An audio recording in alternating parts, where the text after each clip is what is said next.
오늘은 이제 한 걸음 더 셀 헌신 예배를 드리잖아요. 참 의미가 있는 것 같아요. 한 해를 마무리하면서 우리 주보에, 그러니까 우리 1년 표를 마무리하는, 이렇게 딱 맞을 수가 있나 싶은 생각이, 말씀 주면 그런 마음이 딱 들더라고요. 기가 막히게 잘 맞는다. 한 걸음 더 셀이 이렇게 마지막을 이렇게 피날레 장식하면서 우리가 또 1년 동안의 우리 삶을 뒤돌아보고 다시 또 내년에 또 믿음의 발걸음 내딛는 결단을 할 수 있는 우리 셀 식구들뿐만 아니라 우리가 또 이렇게 결단하는 시간이 참 할 수 있는 시간이 돼서 감사하다라는 생각하면서 또 말씀을 준비했습니다. 자, 오늘 본문의 말씀에서는 세계 최초로 무리를 걸은 사람이 나오죠. 예수님 빼고 무리를 최초로, 인간 최초로, 최초이자 마지막일 것 같아요. 우리 사람의 몸으로는 절대로 무리를 걸을 수가 없습니다. 근데 오늘 본문에서는 인류 최초로 베드로 우리 선배님께서 무리를 걸으셨어요. 정말 놀라운 기적이죠. 무리를 걷는 거는 기적입니다. 그래서 많은 과학자들이 오병이어 사건, 물을 포도주로 바꾸는 사건, 그리고 이 무리를 거는 사건을 통하여서 이거는 자연 법칙을 완전히 깨는, 거스르는 그런 거기 때문에 이건 말도 안 되는 이런 허풍이다, 거짓말이다 라면서 많은 과학자들이 이래서 나는 성경을 믿을 수 없어 라고 이야기한 사람도 많이 있었다고 합니다. 사실 이 무리를 걷는다는 것은 이 중력의 법칙을 깨는 거잖아요. 그리고 우리는 이 물에 있는 부력이 있어야지 이 물에 뜰 수 있는데, 인간의 몸은 물에 뜰 수 있어요. 하지만 걸을 수는 없습니다. 그렇게 걸을 수는 없어요. 그리고 이 표면 장력도 작은 곤충들은 그것을 이제 이용할 수 있지만 사람은 절대로 이용할 수가 없습니다. 그럼 무리를 걷는다는 것은 우스갯소리가 있잖아요. 무리를 걷는 방법은 오른발이 빠지기 전에 왼발을 넣고, 왼발이 빠지기 전에 오른발을 넣고, 말은 쉽죠. 이론상으로는 안 되잖아요. 아무리 빨리 걸어도 불가능하다는 것입니다. 예전에 그 뉴스를 보니까요, 어떤 사람이 기계를 발명했더라고요. 이게 신발처럼 신으니까 이따만한 걸 이렇게 신어갖고 이렇게 무리를 걷는 이걸 했는데, 진짜 이렇게 걸어서 수영장을 움직이는. 근데 기계의 도움이 있어야지만이 무리를 걸을 수 있다는 것입니다. 우리 인간으로는 절대로 자연의 법칙을 거스를 수가 없어요. 이길 수가 없습니다. 깰 수가 없어요. 그런데 이 베드로 사도는 무리를 걷습니다. 물론 많이 걷지 못했죠. 몇 발짝 못 걸었지만 그래도 걸을 수 있었다는 것입니다. 그러면 무리를 걸었다는 것은 무엇을 얘기합니까? 이 자연의 법칙을 뛰어넘었다. 근데 베드로의 힘과 능력으로 뛰어넘은 건 결코 아니죠. 자, 오늘 이 베드로가 무리를 걷는 사건의 이 배경은 어떻습니까? 예수님께서 제자들에게 먼저 너희는 바다를 건너가라 라고 말씀하시고, 예수님은 따로 산에 올라가서 기도하고 계십니다. 근데 이 갈릴리 바다는 굉장히 왔다 갔다 해요. 변덕이 죽을 듯해요. 잔잔하던 고요하던 바다가 순식간에 막 폭풍우가 몰아치는, 풍랑이 몰아치는 특징이 있는 것이 이 갈릴리 바다라는 것입니다. 그러면 예수님의 제자 중에는 갈릴리 바다 어부들이죠. 대표적인 것이 베드로, 안드레, 야고보, 요한, 이 네 명은 어부 출신입니다. 갈릴리 바다에서 고기를 잡던 사람들이죠. 잘 알고 있습니다. 이들이 먼저 예수님 없는 상태에서 무리를 이제 바다를 배에 띄우고 건너가고 있는 상황 속에서 너무나도 큰 풍랑이 몰아치는 거예요. 그러니 이들이 너무나 큰 이 풍랑 속에서 고난을 당하고 있습니다. 풍랑도 문제이지만 이들에게 더 큰 문제가 있어요. 어떤 문제냐? 예수님이 안 계세요.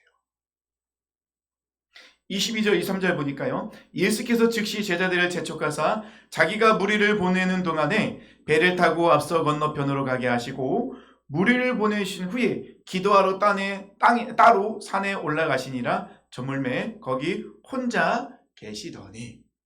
그러면 지금 제자들은 예수님의 명령에 따라서 바다를 건너가고 있는 거고, 예수님은 따로 혼자 사역을 마치시고 습관에 쫓아서 산에 기도하러 올라가셨습니다. 거센 풍랑이 몰아칠 때 제자들이 할 수 있는 것이 없어요. 물론 노련한 어부들이긴 해도, 아무리 노련하다 할지라도 이 자연 앞에서는 인간의 능력, 노력, 사실 과학도 별 소용 없어요. 우리 최태우 지사님 해분이셔서 배를 많이 타셨을 텐데 사실 아무리 튼튼한 배라 큰 배라 할지라도 집차만한 파도가 몰아치면 소용이 없는 거죠. 방향이나 방법이 없어요. 이 자연 앞에서는 할 수 있는 것이 아무것도 없는 그런 상황이죠.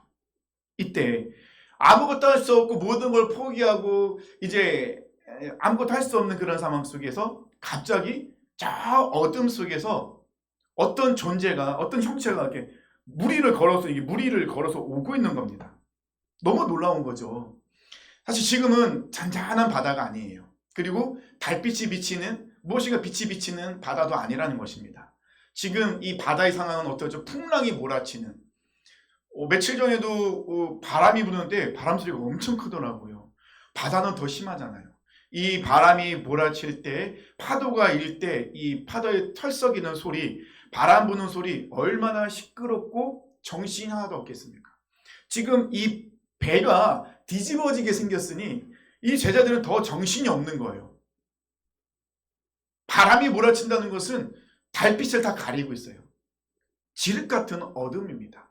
한치 앞도 알아볼 수 없고 어디가 어디인지를 알아볼 수 없는 지금 우리가 어디까지 왔는지 어디로 가고 있는지 도대체 분간할 수 없는 그런 상황 속에서 갑자기 바다 위로 어떤 형체가 이 제자들에게도 오고 있는 거예요.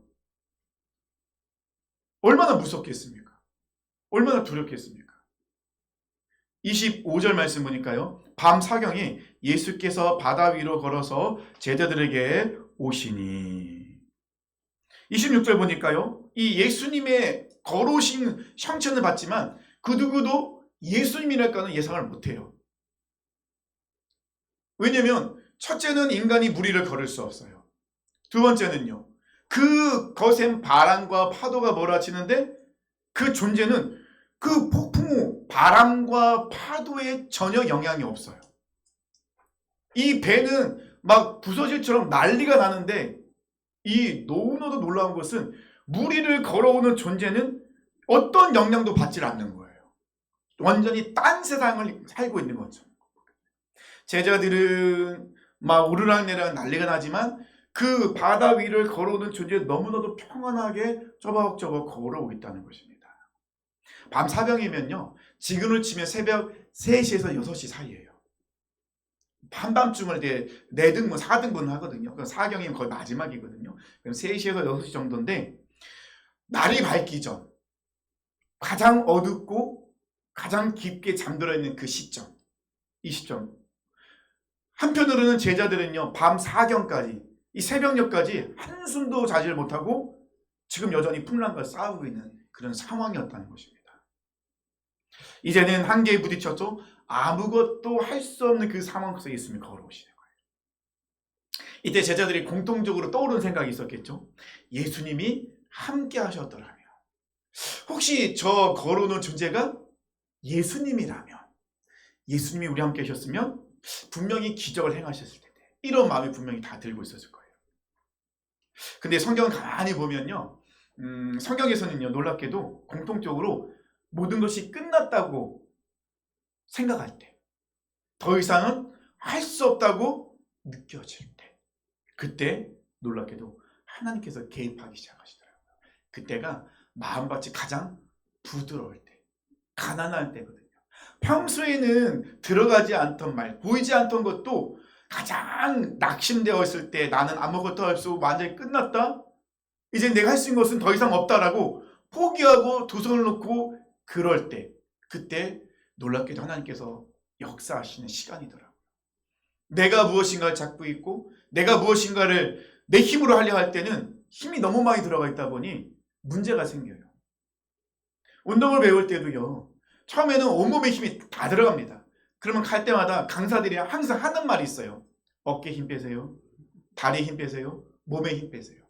우리는 생각합니다. 내가 힘을 주고 있어야 탁구를 치든 무슨 하든 잘할 거라 생각하지만 이 강사들이 공통적으로 하는 말은 몸에 힘을 빼셔야 됩니다. 우리도 얼마나 내 힘이 많이 들어가는지 몰라요. 이 제자들이요. 밤새도록 자기들 힘으로 싸우고 노력했어요. 자기들이 할 수 있는 무거운 걸 다 했어요. 안 됩니다. 밤 사경 이제는 끝이고 아무것도 할 수 없는, 그들이 완전히 지쳐서 쓰러져 있을 그때 예수님께서는 무리를 걸어서 오고 계십니다. 당연히 인간으로서는 무리를 걸을 수 없기 때문에 무리를 걸어오는 존재는 유령이다 라고 그들은 외칠 수밖에 없는 그런 모습 속에서 갑자기 27절 예수께서 즉시 이르시되 안심하라, 나니 두려워하지 말라. 근데 이제 제가 말씀 준비하면서 정말 시끄럽잖아요. 그러면 예수님께서 소리치셨을 때 얼마나 가까이 소리치셔야 이 소리가 들렸을까? 근데 베드로가 무리를 뛰어드는 사건을 볼 때는 결국 가까운 거리는 아니거든요. 그러면 그 먼 거리에서 어느 정도 거리가 있을 텐데 그 시끄러운 시점에서 예수님의 목소리가 제자들이 들렸을까? 환경적으로는 절대 들릴 수 없는 상황일 텐데 들려요. 들리더라는 것입니다. 정확하게 예수님의 목소리로. 그러니까 베드로는 예수님께서 말씀하신 그 음성이 들렸어요. 안심하라, 나니 두려워하지 말라. 이때 이제 베드로가 그 음성을 듣고 용기를 냅니다. 28절 보니까요.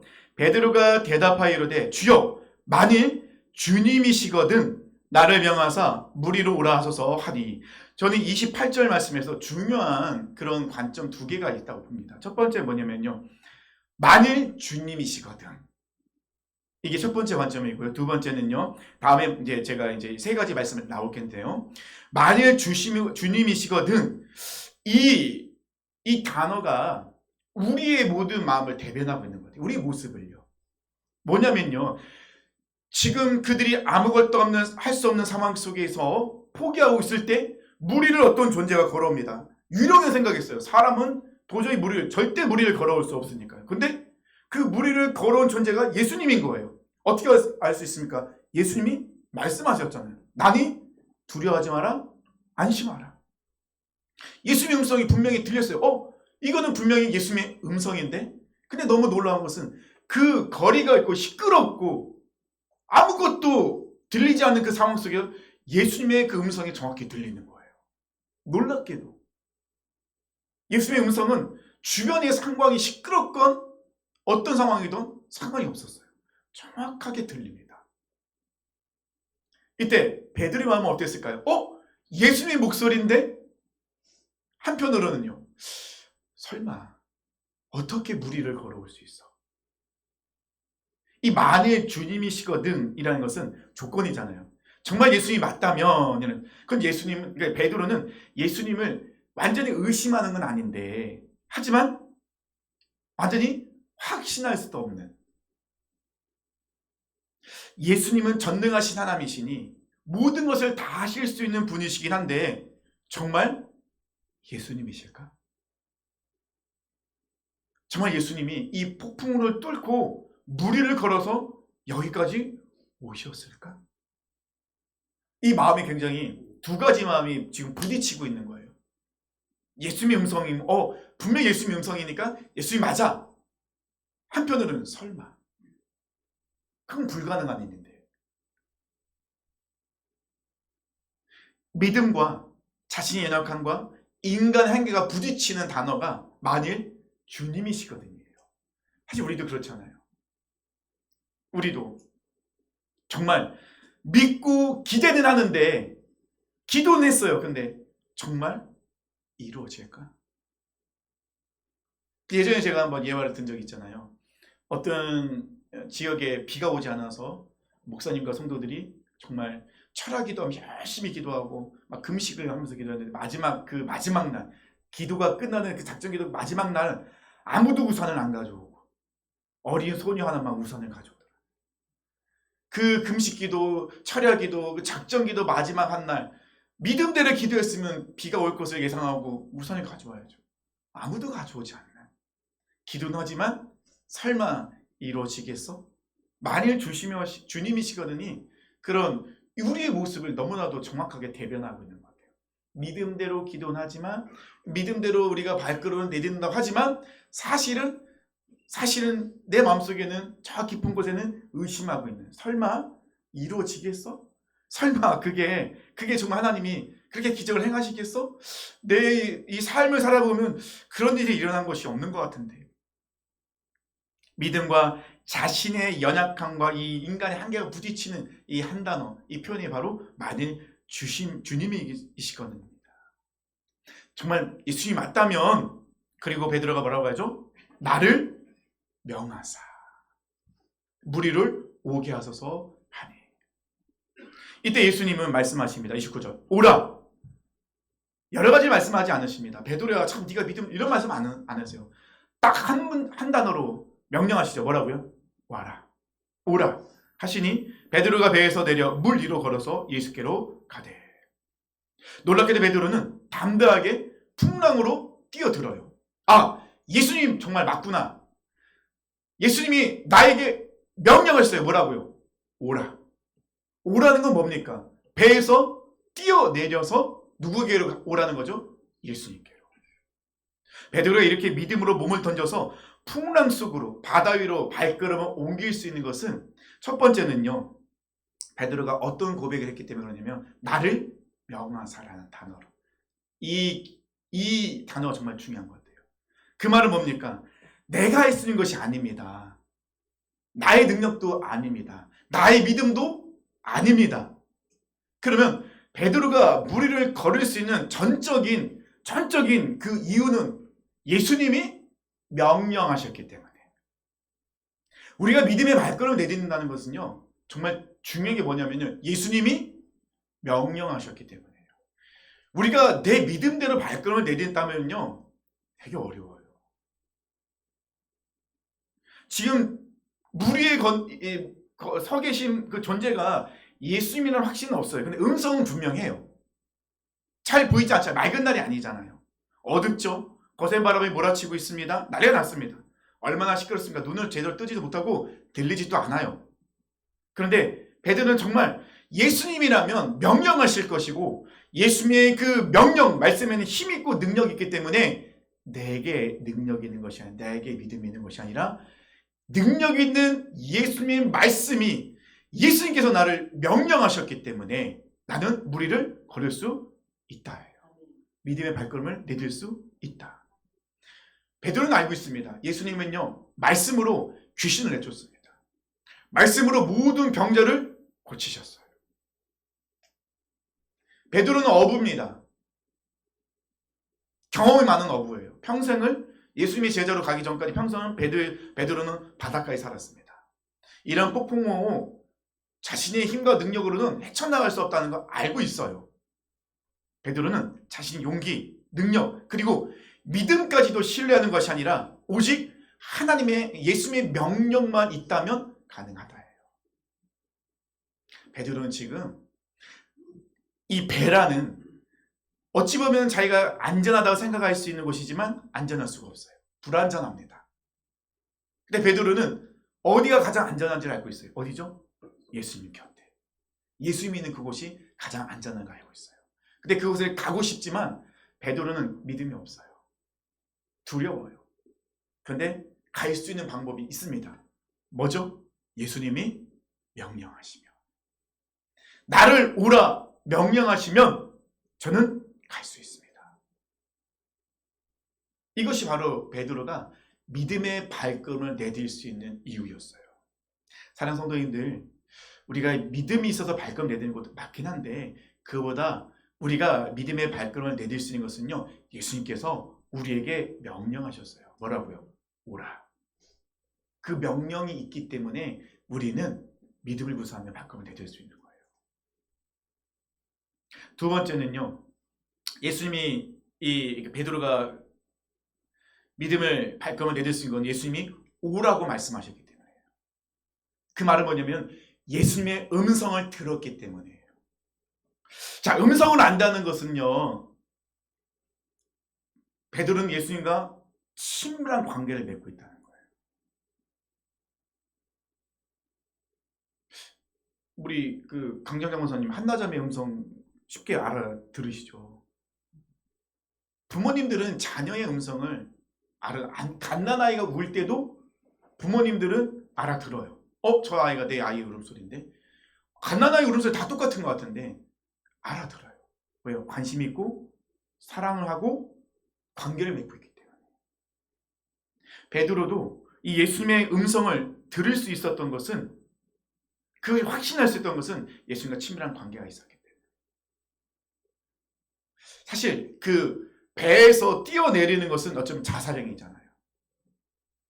지금 상황 속에서 가장 안전한 것은 배라고 생각할 수도 있어요. 근데 배도 안전하지가 않잖아요. 근데 베드로는 지금 예수님께 부탁했죠. 나를 명하사. 예수님이 그럼 와라. 그 예수님 음성이 들렸어요. 너무 정확해요.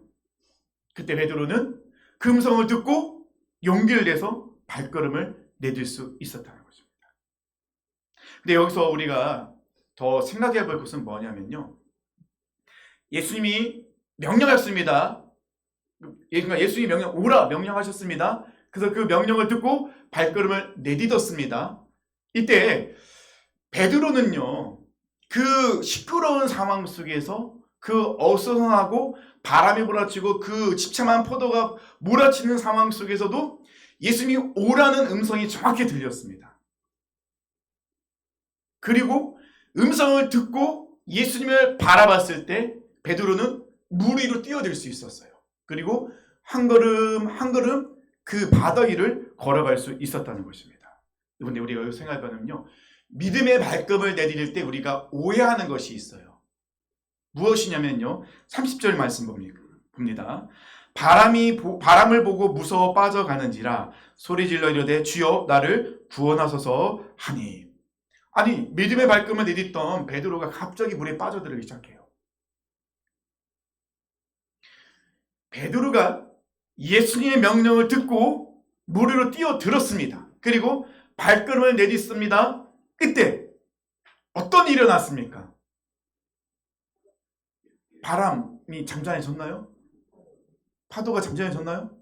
아니에요. 아무 일도 안 일어나요. 아무 일도 안 일어나요. 우리가 믿음의 발걸음을 내딜 때요, 발걸음을 내딛으면 뭔가 바뀔 거라 생각할 때 많아요. 눈앞이 짠하고 뭔가 햇빛이 쫙 비치고 바람은 잠잠해지고 파도도 잠잠해지고 그런 일이 일어날까 생각하는데 아무 일도 안 일어나요. 이해가 되시나요?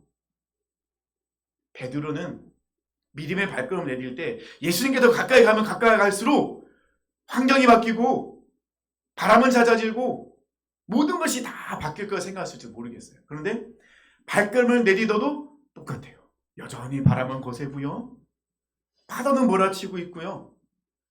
여전히 캄캄합니다. 아무것도 안 보입니다. 예수님은 여전히 물 위에 서 계시지만 예수님 주변에는 여전히 시끄럽고 정신이 하나도 없어요. 예수님과 베드로 사이에서도 끊임없은 바람과 파도가 몰아치고 있어요.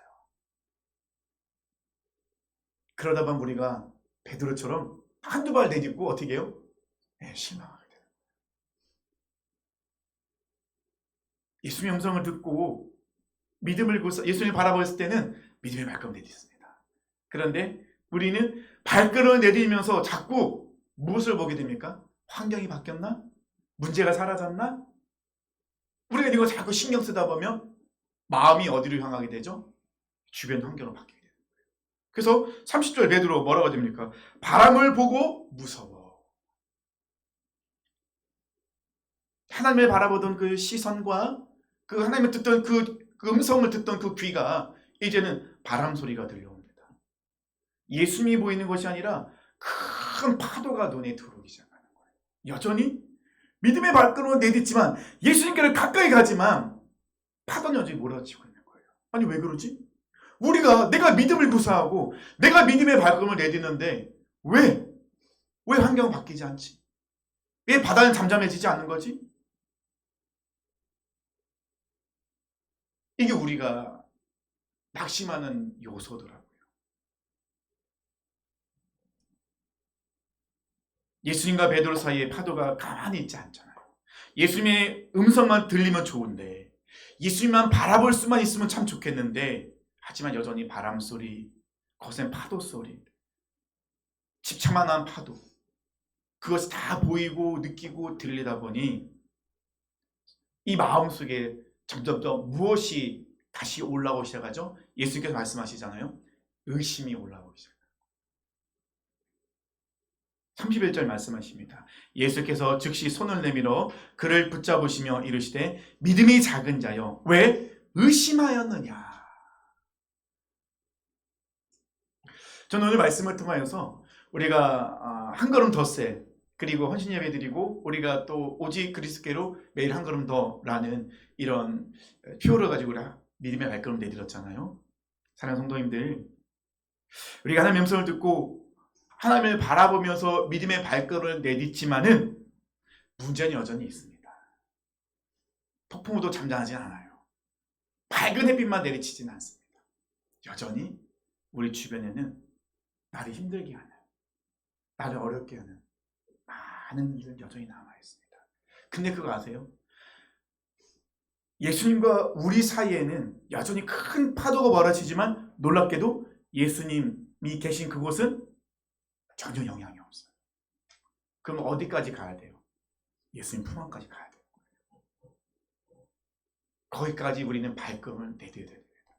근데 우리는 그 발걸음을 내딛으면서 도중에 포기할 때가 많아요. 안 된다. 아무리 기도도 안 되고 아무리 내가 믿음을 구세도 안 된다라고 포기할 때가 되게 많아요. 베드로도 그랬거든요. 만약에 베드로가 끝까지 주님의 음성을 듣고 주님만을 바라보며 뚜벅뚜벅 걸어갔다면 바다는 여전히 몰아치고 바람은 불고 막 환경은 여전히 안 좋아도 그가 꾸준히 몰아치며 발걸음을 내딛었으면 발걸음을 내딛을 때마다 그 발걸음을 내딛는 그곳은 잠잠해질 수밖에 없어요. 왜? 주님을 바라보고 있기 때문이에요. 왜냐하면 주님은 여전히 폭풍 속에서도 잠잠히 서 계시기 때문에. 사랑하는 성도님들, 그래서 오늘 말씀을 통하여서 우리가 믿음의 발걸음을 내딛는다는 것은 문제가 해결되고 안 해고의 문제가 아닙니다. 환경이 바뀌었냐 안 바뀌었냐를 보는 게 아니에요. 믿음의 발걸음을 내린다는 건 내가 여전히 그 시끄러운 중에서도 주님의 음성을 듣는 거. 어떤 음성이죠? 오라. 오라는 지금도 말씀하기 시작. 오라. 말씀하기잖아요. 그 음성을 듣는 거예요. 그리고 그 말씀을 하고 계신 누구를 바라보는 거죠? 주님을 바라보는 거죠. 언제까지요? 평안한 중에 계신 주님의 품 안에 들어갈 때까지. 그것이 바로 우리 믿음의 발걸음의 여정이라는 것입니다. 믿음의 발걸음 내딛는 거 되게 어렵습니다. 쉽지 않죠. 발걸음을 내딛을 때마다 환경이 바뀌었으면 좋겠고 문제도 해결되면 좋겠고 저도 짠하고 좀 바뀌었으면 좋겠는데 여전히 저는 연약하고 여전히 부족한 모습이 드러나고 실수도 얼마나 많이 하는지 몰라요. 뒤돌아서도 내가 왜 그랬지라고 내가 왜 그랬지 이렇게 후회할 때도 얼마나 많습니까? 그래도 우리는 끝까지 주님을 바라봐야 되죠. 끝까지 주님에게 기도해야 되죠. 나에게 명령해 주십시오. 나를 명하사. 계속해서 기도하는 거죠. 주님의 음성을 듣고 싶습니다. 나를 오래하는 주님의 음성을 듣고 싶습니다. 그 음성을 듣고 따라가기 원합니다. 주님, 끊임없이 저에게 말씀해 주세요. 나에게 명령해 주세요. 예수님께서 말씀하십니다. 오라. 분명히 지금도 우리에게 말씀하고 계세요. 사랑하는 성도님들, 오늘 말씀을 통하여서 우리가 정말 다시 한번 결단했으면 좋겠습니다. 베드로는요, 무리를 걷고 싶은 사람이 아니었어요. 베드로는 정말 갈망했던 거 뭐죠? 예수님 곁으로 가고 싶었던 거예요. 여전히 비바람이 몰아치지만 예수님과 나의 사이에 큰 파도가 있고 장애물이 있지만 그거 상관없이 주님의 나라를 오라고 명령하셨기 때문에 가까이 가고 싶었던 거예요. 한 해를 마무리하면서 특별히 한 걸음 더 셀 우리 헌신 예배 드리면서 우리가 한번 뒤돌아봤으면 좋겠습니다. 우리의 모습은 어떤 모습인지, 지금 나는 여전히 주님의 오라는 음성을 듣지 못하고 여전히 배 안에 머물고 있는 사람인지, 끊임없이 내 힘으로 이 파도를, 이 바람을, 이 환경을 바꾸려고 여전히 몸부림치고 있는 사람은 아닌지, 아니면 믿음으로 용감하게 바다로 지금 뛰어들어 있진 않은지, 주님의 음성을 듣고 주님을 바라보면서 믿음의 발걸음을 내딛고 있는 모습은 아닌지, 아니면 나도 모르게 그 문제 앞에서 나의 시선과 나의 모든 걸 빼앗겨서 혹시 물에 빠져나가고 있는 모습, 빠져들어가고 있는 모습은 아닌지, 그걸 한번 뒤돌아보는 시간 되었으면 좋겠습니다. 저는 우리 사랑하는 모든 성도님들이 정말로 믿음의 발걸음을 한 걸음 한 걸음 내디딜 때마다 오해하지 않고 착각하지 않고 끝까지 우리 시선을, 우리 귀를, 우리 모든 것을 하나님께 집중하고 하나님을 의지하면서 따라가는 믿음의 삶 되었으면 좋겠습니다.